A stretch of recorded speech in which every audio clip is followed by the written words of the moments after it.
Hey, what's up, guys? Your Saturday's off to an awesome start. I know I've been cleaning and catching up on accounting stuff like all morning long. You've been at the gym, so very rarely Matt and I have both been productive members of society for a few hours. So push that to the curb and let's start talking about doing some like gambling and playing some DFS, right? Yeah. Yes, and yes. I'm excited to hop in. College basketball's already started, so yeah. Let's dive in with our head first. All right. Speaking of trying to win some money, I have been a couple of points out back-to-back nights on overlay. I'm feeling Same. good. Tonight is the night. So we're going to get back into the money tonight. There's so many ways to make money on this website. Just a few of them. If any of you guys play poker and you know the game Raz, there is a jackpot out there for guys going 0 and 12. You go 0 and 12, which is hard to do. It's no easier than going 12 and 0 probably. Boom, $500. Playing the same contest 20 times, never cash once. Boom, they refund all your money. There is an $11,000 jackpot on the $22 contest. Also, if you finish in the top 10%, you're going to make back 9 times your buy. And there are so many ways to make money on this website. If you haven't tried it yet, today is a good day. Take a few extra minutes, go deposit some of your hard-earned money on there. Go play and try to win that money.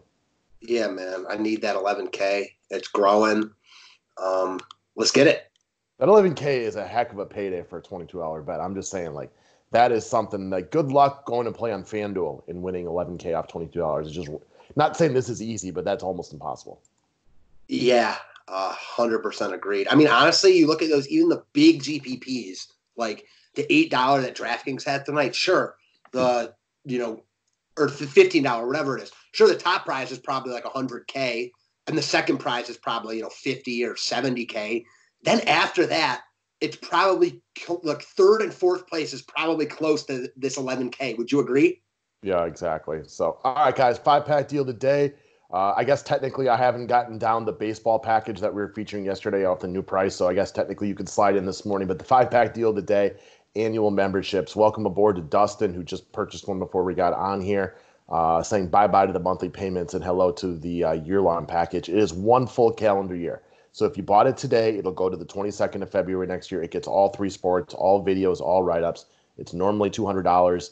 Buy it on the website today. I'll send you a $50 rebate. You can pay manually via PayPal. All 3 sports for an entire year, only $150. Let's get it. All right. So I'm going to start out with a guy who helped me squeak into the money last night. I don't know if you guys have heard of him, but his name's LUKA. LUKA Doncic, pretty good player for the Mavericks. He was awesome last night, especially in the first quarter.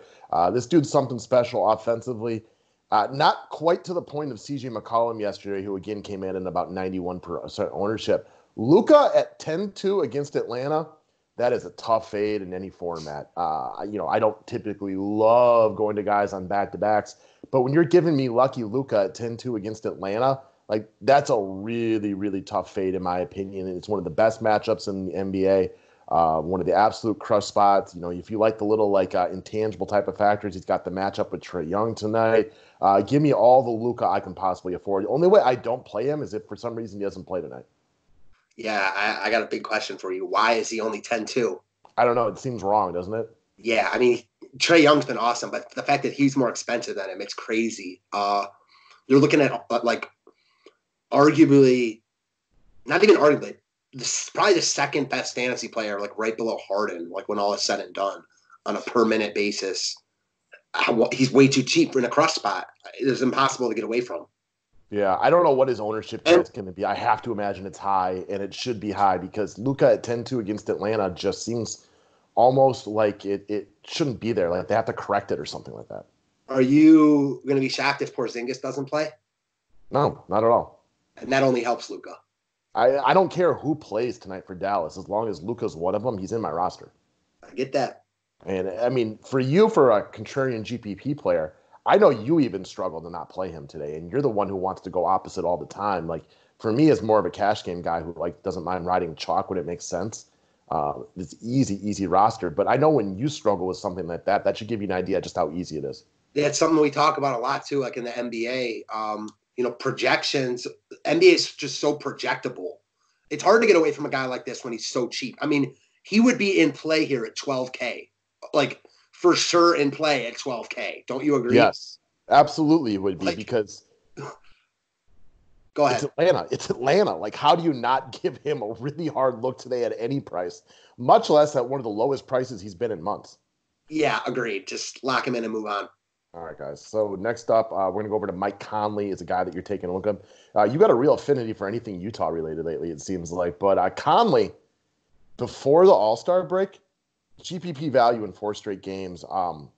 The thing about Mike Conley that for me makes sense here is he was a real disappointment fantasy to start the year. But we all know Mike Conley can play basketball. This is no scrub. He's a good basketball player. He is a good basketball player. He had a rough start with the Jazz. The Jazz had a rough start out of the break, losing to San Antonio last night at home. Conley rested that game for tonight. Big game at home against Houston. Great spot for him. Up-tempo, paced-up Houston team that plays small. He's not going to play monster minutes, but I think he's very productive in the minutes he does play. As you mentioned, he was really good before the All-Star break. I expect that to continue. Why wouldn't it continue? Because as you mentioned, he's a really good NBA player. I don't think he's ever made an all-star team, and he's one of the best players to never make an all-star team. I feel like I'm going to correct you a little bit on this one. Why wouldn't he play bigger minutes? He was playing pretty solid minutes before the break, and they didn't play him last night. He's the freshest guy. I think he plays good minutes tonight. Even better. Yeah, I didn't think you were going to argue with that. I think it makes your point more than anything. This is just a good spot for him. And this is not one of those things where, we've talked about these guys before, where all of a sudden an 8-year veteran goes on like a 4 or 5 game run where you're like, he's just amazing. But you know that the Tigers' stripes haven't changed. This is a good basketball player who is struggling to fit in with his team, but now seems significantly more comfortable than he has at any point of the year.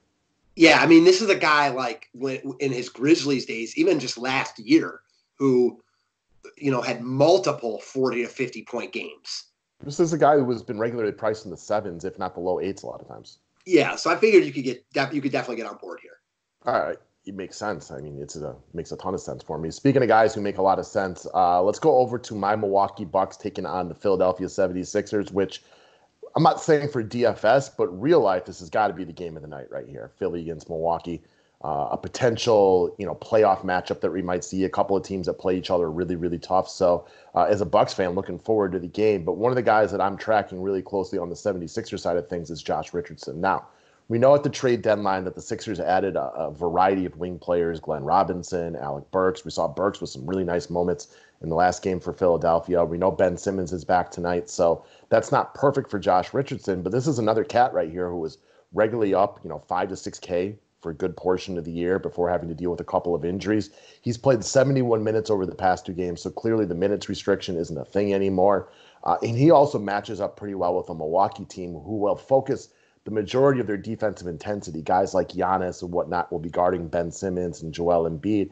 And what Milwaukee does, fill the paint, force him to shoot threes. Josh Richardson's going to get some open 3-pointers tonight. We'll see how he does with it. But at 4,400, this guy makes a lot of sense here. Yeah, he's going to have the ball in his hands a bit too, even with Simmons probable. He's just too cheap for what he can do. Simmons has been ruled in, but just FYI. Cool. A little bit before we came on. We've talked about that Philly is deeper now, and they've got a bunch of secondary pieces that are kind of like Richardson. So I don't think he's a must here, but Richardson is the best player out of that bunch. So in a game like you talked about, this is a big spot for Philly. I expect them to play well here. They're going to need their secondary pieces to show up. Richardson's arguably their best one. He's just priced right. He's a solid filler option in my eyes. I expect this to be a good game. I think Milwaukee wins by 5 to 10 points. I think it's close the entire time. And if the game was in Philadelphia tonight, I'd actually pick Philadelphia to win it. I think Philly wins this game. Okay. I don't think that's a crazy just call. Just a much better game for Philly. Yeah, somebody asked the question yesterday, and I know I heard it on NBA TV, and you and I had talked about it. Is Milwaukee going to win 70 games this year? No, I don't think they do. I actually don't hate it if Milwaukee wins tonight. I want them to, coast in with 65, 66 wins. I don't want them to be pushing at the end of the season thinking, do we have to win 70 or not? Because it doesn't mean anything. A couple of teams have done it before. And we've talked about this. Like, Philly has really struggled. They have a roster put together to face Milwaukee, so they match up well with them. I think they play well tonight. Doesn't mean they're going to win because Milwaukee's better than them. But I think you see, Philly's playing well right now, finally. I think it's going to be a good game, and I'm excited to watch it. Mm-hmm. All right, so you want to talk about Mr. Ayton. Again, we don't love going to guys on back-to-backs, but I don't know how much of game you watched last night. Ayton looked healthy. Like, I know he was kind of a game-time decision. They ruled him in plenty early. And while he didn't play well, he was one of the bottom-tier matchups for centers. Toronto is one of the top 5 teams at defending the center position. Chicago might legitimately be the worst. So this is a completely different spot than when he was in last night. Yeah, I love this spot for Ayton here. I think he goes maybe a little bit overlooked.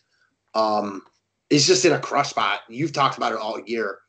Insert big man against the Bulls here. They really struggle against big guys.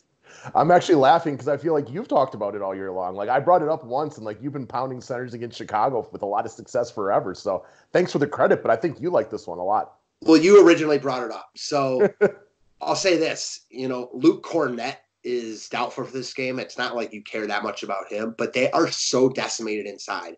Already missing Wendell Carter. I mean, we're looking at Gafford and Felicio as their main 2 big men. That is big promise for the Bulls tonight. I think Ayton absolutely goes nuts. He should crush those guys. I wish it weren't a back-to-back, but I also wish a lot of things that aren't going to happen. So I'll take it and leave it with what it is. I like him a lot here. Who are Gafford and Felicio? Well, Gafford's a very raw rookie, and Felicio's a guy who's a 5th-string center for a bad team. So that should tell you how good he is. And like Thaddeus, I could see them wanting to play Thaddeus Young at the 5, and Ayton is just so much bigger than him. Yeah, he should do damage tonight. Again, nothing's for sure in sports. We talk about this every single day, but it definitely lines up to be a really good spot for DeAndre Ayton. Well, it's something you talk about, like if Booker gets crazy hot or if a couple rebounds, Oubre, a couple rebounds don't go his way, he picks up 2, bad fouls. I mean, a lot of stuff can happen, but I love the spot on paper. Right, exactly. I mean, crazier things have happened. It's possible Seth Curry and Tim Hardaway go insane tonight for Dallas, and Luka's not amazing, but I'll still bet on Luka at 10-2 against Atlanta every single time that bet's out there. Agreed. All right, guys, that's what we got for today. Don't forget to sign up for that annual special. We'll be talking a little overlay later on. Have yourselves a wonderful Saturday, and don't forget we are around on Sundays now. Thanks, guys.